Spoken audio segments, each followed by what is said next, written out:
pinapanindigan natin yung pagiging independent natin ngayon. So, pinapapawisan ako. Wait lang. Papakita ko sa inyo. Nagbihis lang ako, kakabihis ko lang. Hindi ako pinapapawisan na ano. Kasi, wait lang. Pakita ko sa inyo kung eto. Wait lang.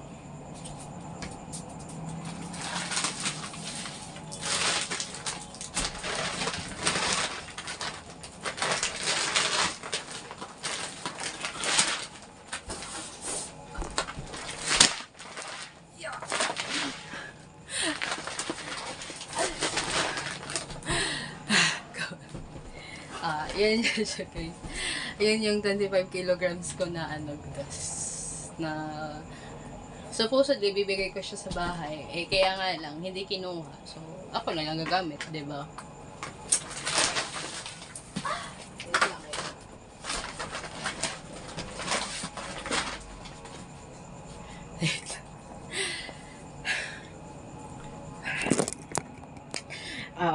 Bakit? Bakit pinagpapaway? Sinayagaan-galan na yun, 25 kilograms lang. Hindi.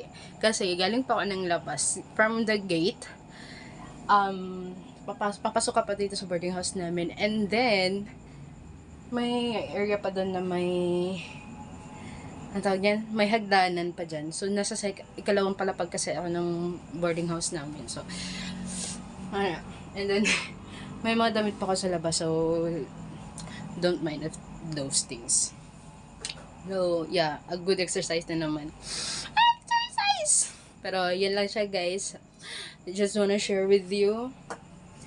Kung magiging independent ka, yun yung isa sa mga naranasan mo. Siya nga pala, nakalimutan kong i-share. This one, nung binili ko siya, wala akong karamay. Ako mismo din nag-akyat nito. So, 6 liters lang naman 6.6 liters lang naman Mas magaan siya compared nung 25 kilograms na bigas. Half sack of rice. So, maliliit na bagay lang. So, yun po ang mangyayari po pag nagiging independent po talaga tayo, no?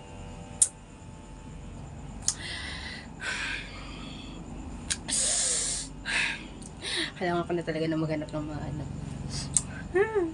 Kailangan ko nung ano. Kailangan. Just kidding. So, bye. That's all.